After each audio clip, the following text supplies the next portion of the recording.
Back to this idea. So that you say in the book, there is masculine order and feminine chaos. No, actually, I say that those are symbolic representations of the two things. Right. Okay. So why is order masculine? I think it's because our primary social hierarchy structures are fundamentally masculine. And that's not the patriarchy. Well, it's not the modern idea of the patriarchy, that's for sure. I mean, that's my idea of the patriarchy, which is a system of male dominance of society. Yeah, but that's not my sense of the patriarchy. So what's yours? Well, in what sense is our society male dominated? The fact that the vast majority of wealth is owned by men, the vast majority of capital is owned by men. Women do more unpaid labor. Very tiny proportion of men, and a huge proportion of people who are seriously disaffected are men. Most people in prison are men.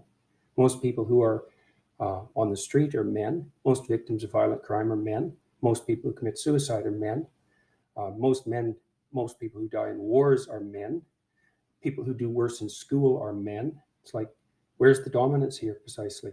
What you're doing is you're taking a tiny substrata of hyper successful men and using that to represent the entire structure of Western society. There's nothing about that that's vaguely appropriate. But I could say equally well that most rape victims are women. Terrible things happen to people of both sexes. And you could say that with perfect utility, but that doesn't provide any evidence for the existence of a male-dominated patriarchy. Well, it just means that terrible things happen to both genders, which they certainly do. But there are almost no women who rape men, for example. So that is an asymmetry there in sexual violence. Well, yes, there's an asymmetry in all sorts of places, but that doesn't mean that Western culture is a male-dominated patriarchy. The fact that there are asymmetries has nothing to do with your basic argument. No, but you might This is a trope that people just accept. Western society is a male-dominated patriarchy. It's like, no, it's not. That's not true. And even if it has a patriarchal structure to some degree, the fundamental basis of that structure is not power; it's competence.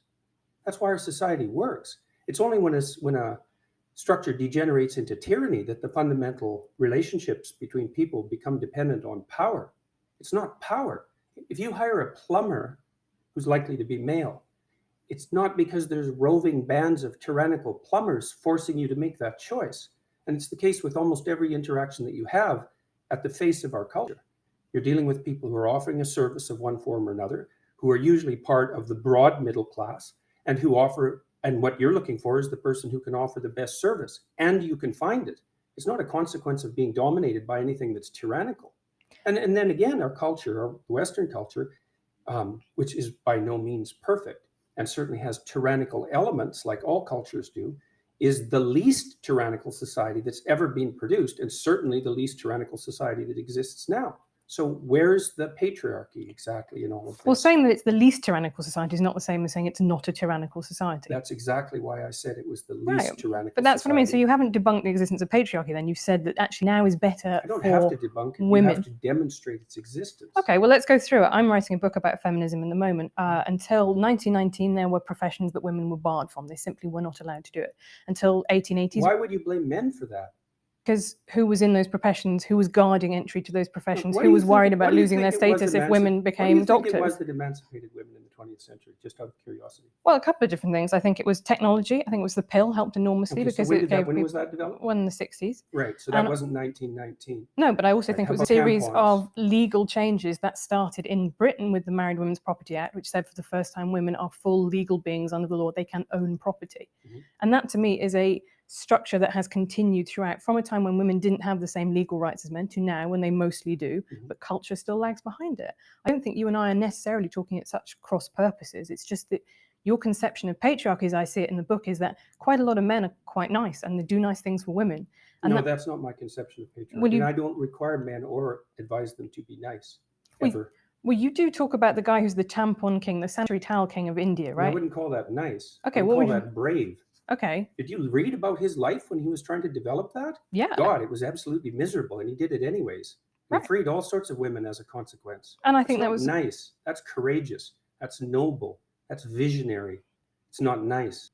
I think it is also nice. I think it is also something that is, it is honoring your social obligations.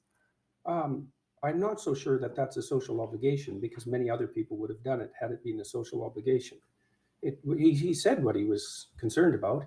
He saw that his wife was suffering with her monthly period and had to choose between feeding her family and taking care of herself properly, and chose to feed her family and thought he would do something about that.